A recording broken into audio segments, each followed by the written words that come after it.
पूरा वीडियो देखने के लिए धन्यवाद दोस्तों। ये वीडियो आपको कैसी लगी कमेंट में ज़रूर बताएं और चैनल पर पहली बार आए हैं तो चैनल को ज़रूर सब्सक्राइब, शेयर, बेल आइकन ज़रूर दबाएं ताकि हमारी वीडियो आप तक पहुंचती रहे। मालिक, आज मेरे बेटे की तबीयत ज्यादा खराब है, कृपा कर मुझे 200 रुपए दे दीजिए। मैं आपके यहाँ पर काम करके आपके सारे पैसे चुका दूंगा। अरे नहीं हरिराम, मैं तुम्हें पहले पैसे नहीं दे सकता। यदि पहले पैसे चाहिए तो तुम्हें मेरे पास कुछ गिरवी रखना पड़ेगा। लेकिन मालिक, मेरे पास तो कुछ भी नहीं है जो मैं तुम्हारे पास कुछ गिरवी रखूं। नहीं हरिराम, तुम्हारे पास तुम्हारा खेत तो है, तुम उस खेत को मेरे पास गिरवी रख दो। जब तुम मेरे पैसे वापस कर दोगे तब मैं तुम्हारा खेत तुम्हें लौटा दूंगा। ठीक है मालिक, आप मेरे खेत को गिरवी रख लीजिए। कृपा कर मुझे पैसे जल्दी दे दीजिए। फिर वह सेठ हरिराम को पैसे दे देता है। पैसे लेकर हरिराम वहाँ से चला जाता है। सेठ गणपति राम बहुत ही कुटिल था, मानो उसका हृदय पत्थर के समान हो, जो लोगों की मजबूरियों का फायदा उठाता था। उसके पास काफी सारे लोग काम करते थे। उसी गांव में एक मोहन नाम का लड़का रहता था जो बहुत ही मेहनती था। उसके पास एक छोटा सा खेत था।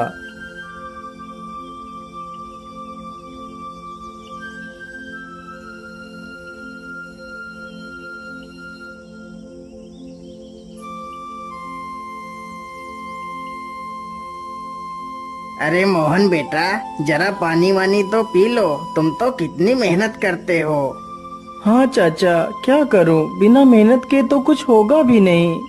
हाँ बेटा, तुम्हारी इसी मेहनत की वजह से ही तुम इस छोटे से खेत में दोगुनी फसल उगा पाते हो।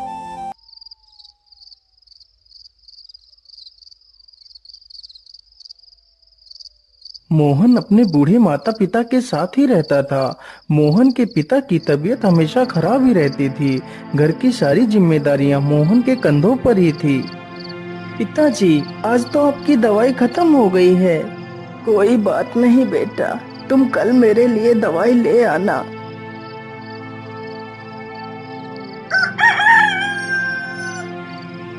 मोहन सुबह उठकर अपने पिता के लिए दवाइयाँ ले आता है। माँ, मैं पिताजी के लिए दवाई ले आया हूँ। आप पिताजी को दवाइयाँ समय से खिला देना। हाँ हाँ बेटा, मैं तुम्हारे पिता को दवाइयाँ खिला दूंगी। माँ, आज तो मौसम कितना अच्छा है, मैं आज ही खेत में बीज बो देता हूँ।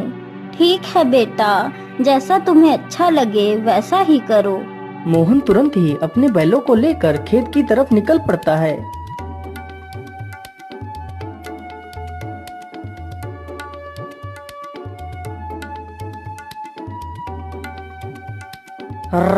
चल चल चल चल चल, आज हमें इस खेत को जोतना है और इसमें बीज बोना है। मोहन कुछ ही देर में सारा खेत जोत देता है और बीज बो देता है।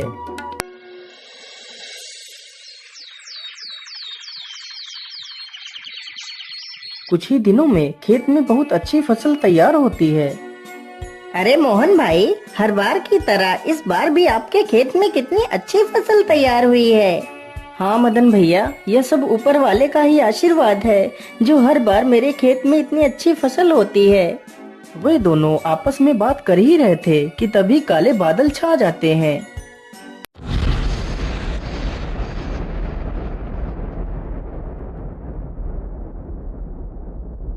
अरे मोहन भाई, यह अचानक से काले बादल कहाँ से आ गए? मुझे लगता है आज तो कितनी जोर का तूफान आने वाला है। चलो जल्दी से घर चलते हैं। अरे मदन भाई, ठीक ठीक बोलो, यदि तूफान आ गया तो हमारी सारी फसलें बर्बाद हो जाएंगी। वे दोनों इतनी बात कर ही रहे थे कि तभी जोर जोर से हवाएं चलने लगती हैं और हवाओं के साथ जोर की बारिश आ जाती है। अरे ये क्या हो गया? ये तो बहुत जोर की बारिश आ गई। अरे मोहन भाई, यहाँ से जल्दी चलो, नहीं तो हम लोग भीग जाएंगे। दोनों जल्दी से एक बड़े से पेड़ के नीचे जाकर खड़े हो जाते हैं। मदन भाई, यदि ऐसे ही बारिश होती रही तो हमारी सारी फसलें बर्बाद हो जाएंगी। कुछ ही देर में बारिश के साथ साथ ओले भी गिरने लगते हैं। देखते ही देखते कुछ देर में ही सारी फसलें बर्बाद हो जाती हैं। हाय हाय, ये क्या हो गया? हे ऊपर वाले, ये तूने क्या कर दिया? अब तो सारी फसलें बर्बाद हो चुकी हैं। अब मैं क्या खाऊंगा और अपने बूढ़े माता पिता को क्या खिलाऊंगा?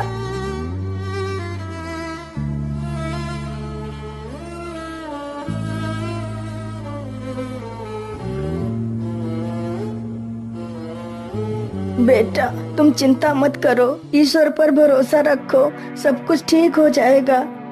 नहीं पिताजी, अब कुछ भी ठीक नहीं होगा।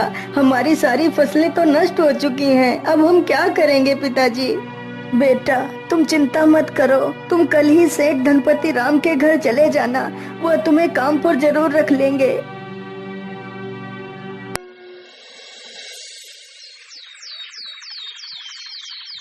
अगले ही दिन मोहन सेठ धनपति राम के पास जाता है।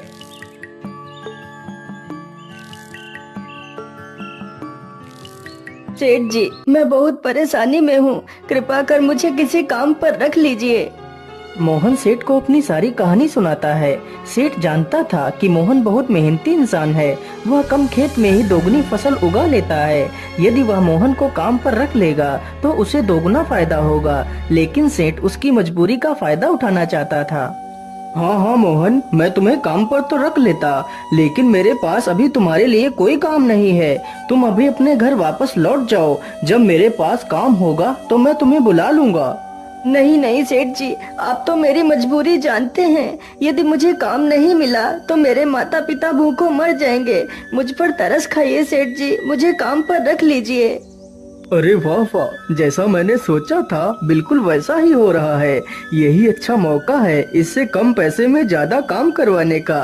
अच्छा अच्छा ठीक है, मैं तुम्हें काम पर तो रख सकता हूँ, लेकिन मैं वैसे तो सारे मजदूरों को 300 रुपए देता हूँ, लेकिन मैं तुम्हें सिर्फ 200 रुपए दूंगा। यदि मंजूर है तो बोलो। हे भगवान, क्या करूं? यहाँ पर काम करने के अलावा तो मेरे पास दूसरा कोई रास्ता भी नहीं है। ठीक है सेठ जी, मैं 200 रुपए में ही काम कर लूंगा। मोहन अगले दिन से ही सेठ के घर काम करने लगता है। इसी प्रकार मोहन को काम करते करते पूरा 2 महीना गुजर जाता है। मोहन ने सेठ के खेत में दोगुनी फसल उगा दी। यह देखकर सेठ बहुत खुश हो जाता है। अरे वाह, मोहन ने तो इस बार कितनी अच्छी फसल उगाई है। वैसे अब तो मोहन का कोई काम भी नहीं है। मैं ऐसा करता हूँ, इसे आज की मजदूरी देकर काम से निकाल देता हूँ और इसकी 2 महीने की मजदूरी भी नहीं दूंगा। अरे मोहन, ये लो तुम्हारी आज की मजदूरी। अब तुम्हें कल से काम पर आने की कोई आवश्यकता नहीं है। लेकिन सेठ जी, आप अचानक से मुझे काम से क्यों निकाल रहे हैं? क्या मुझसे कोई गलती हो गई मालिक? नहीं मोहन, तुमसे कोई गलती नहीं हुई है। अभी मेरे पास तुम्हारे लिए कोई काम नहीं है। जब मेरे पास काम होगा तो मैं तुम्हें जरूर बुला लूंगा। लेकिन मालिक, यदि आप मुझे काम से निकाल देंगे तो मैं भूखों मर जाऊंगा। मैं अपने पिता के लिए दवाइयाँ कहाँ से लाऊंगा? मुझ पर दया कीजिए सेठ जी। सेठ मोहन की एक बात भी नहीं सुनता और उसे काम से निकाल देता है।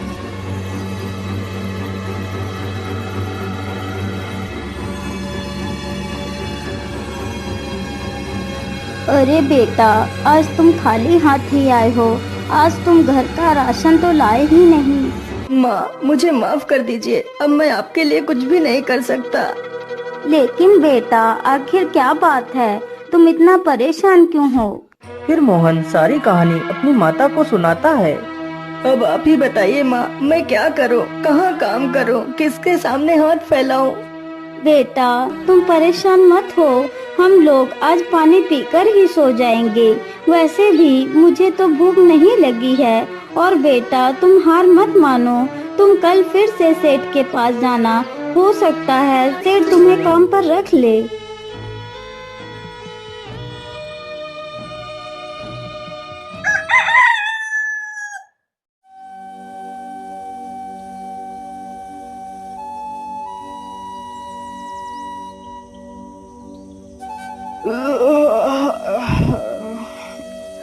अरे सेठानी जी, आप मेरे लिए नाश्ता तैयार रखना। मैं जरा खेतों की तरफ से घूम कर आता हूँ। ठीक है, आप आराम से जाइए। तब तक मैं आपके लिए नाश्ता तैयार कर दूंगी।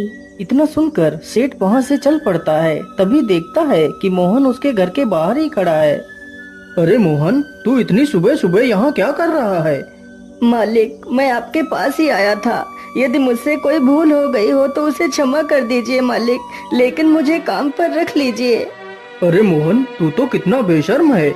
मैंने तुझे कितनी बार मना किया है कि मेरे पास कोई काम नहीं है, फिर भी तू मेरे पास चला आता है। क्या तेरे अंदर कोई शर्म लिहाज नहीं है? मालिक, मुझे शर्म तो आती है, लेकिन जब मैं अपने बूढ़े माता पिता को पानी पीकर सोता हुआ देखता हूँ तो मुझे यह अपमान कुछ भी नहीं लगता। लेकिन मैं तुझे कोई काम नहीं दे सकता, चल भाग यहाँ से। इसी प्रकार कई दिन गुजर जाते हैं। सेठ मोहन को भला बुरा कहकर भगा देता है, लेकिन सुबह होते ही मोहन फिर से काम मांगने के लिए सेठ के घर पहुँच जाता है। लेकिन मैं तुझे कोई काम नहीं दे सकता, चल भाग यहाँ से। हे भगवान, मैं तो इस मोहन के बच्चे से परेशान हो गया हूँ, लेकिन यह तो सुधरने का नाम ही नहीं ले रहा। मैं ऐसा करता हूँ, कल सुबह होने से पहले मैं यहाँ से कुछ दिनों के लिए अपने रिश्तेदार के घर चला जाता हूँ, तभी मैं इस मोहन से अपना पीछा छुड़ा पाऊंगा। सुबह होने से पहले सेठ और उसकी पत्नी बैलगाड़ी में बैठकर वहाँ से चले जाते हैं।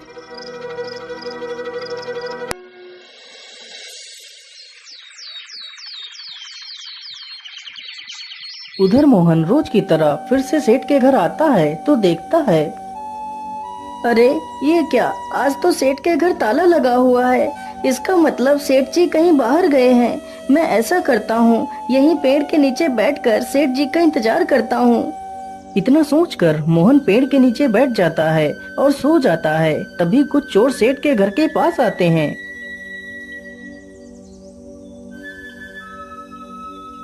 अरे लल्लन, आज तो यह दुष्ट सेठ है भी नहीं। आज अच्छा मौका है, चलो आज इस सेठ की सारी तिजोरी खाली कर देते हैं। चोर जल्दी से एक पत्थर उठाता है और ताले को तोड़ने लगता है।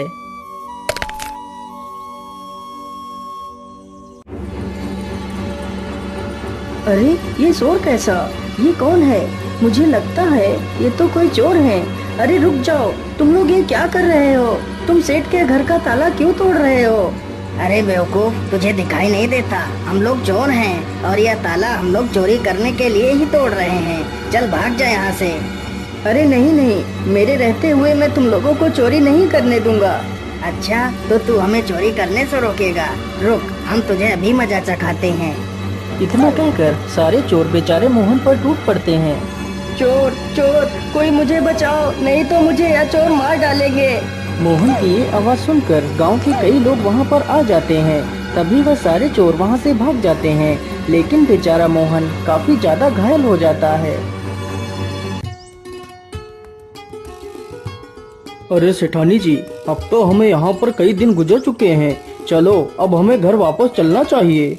इतना सोचकर सेठ और सेठानी दोनों अपने घर के लिए निकल पड़ते हैं।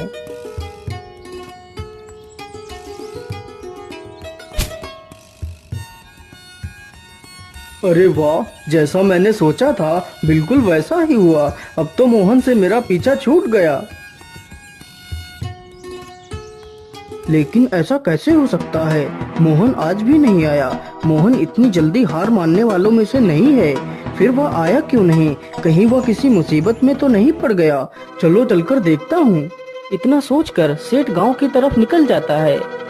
अरे मदन भाई, मोहन कहीं दिखाई नहीं दे रहा, वह कहाँ गया है? अरे सेठ जी, मैं तुम्हें क्या बताऊं, आप तो बर्बाद होने से बाल बाल बच गए। क्या मतलब? मैं कुछ समझा नहीं, तुम क्या कहना चाहते हो? फिर मदन सारी कहानी सेठ को सुनाता है। ये सुनकर सेठ के पैरों तले जमीन खिसक जाती है। सेठ जी, मोहन बहुत नेक दिल इंसान है। उसने आज तक किसी का बुरा नहीं किया है। कृपा कर आप उसे अपने पास रख लीजिए। नहीं मदन, मुझसे बहुत बड़ी गलती हो गई है। मुझे जल्दी से मोहन के घर ले चलो। सेठ जैसे ही मोहन के घर पहुंचता है तो देखता है मोहन घायल अवस्था में चारपाई पर पड़ा है। मोहन, मुझे माफ कर दो, मैंने तुम्हें बहुत तकलीफ दी। जिस इंसान को मुझे अपने गले लगाना चाहिए था, मैंने उसे ही तकलीफ दी। हो सके तो मुझे माफ कर देना मोहन। नहीं सेठ जी, आप माफी क्यों मांग रहे हैं? ये तो मेरा फर्ज था। मोहन, तुम कल से मेरे पास आ जाना, मैं तुम्हें अपना विशेष अधिकारी बनाऊंगा। फिर सेठ तुरंत ही मोहन की माँ को 500 रुपए दे देता है और अगले ही दिन से सेठ मोहन को अपना विशेष अधिकारी बना लेता है।